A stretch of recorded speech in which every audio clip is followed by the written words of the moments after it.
இன்றைக்கு 9 லட்சம் கோடியாக கடன் சென்றுகிட்டு இருக்கிறது. பாலிசி ஃபெயிலியர்ஸ், கொள்கைகளை பேசி மேடைகளில் பேசி மக்களிடம் கவர்ச்சியை ஏற்படுத்தி அந்த கவர்ச்சி மூலம் ஆட்சியை ஏற்படுத்தி அந்த ஆட்சியின் மூலம் ஊழலை மட்டுமே செய்து கொண்டிருக்கின்ற ஒரு அரசாங்கம் தான் இன்றைக்கு இருந்து கொண்டிருக்கிறது.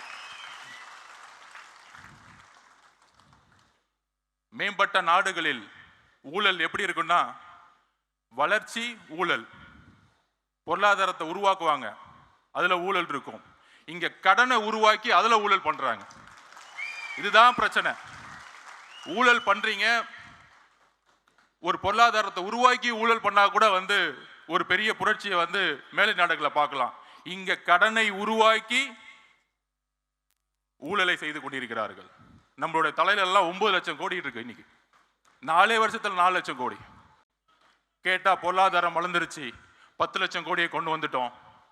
எல்லாமே மீடியா செட்டிங், பக்கா செட்டிங் பண்ற தவிர எதுவுமே தெரியாது. நான் ஒண்ணு கேட்கிறேன், என் தலைவரை பார்த்து நடிகருக்கிறீங்க. அவர் எப்பவுமே சொன்னார், இப்ப கூட பதிவில், என்னுடைய ஒரே ஒரு கமிட்மெண்ட் இருக்கு, முடிந்த உடனே என்னுடைய வாழ்க்கை முழுவதும் மக்களுக்காக டிக்ளேர் பண்ணிட்டார்.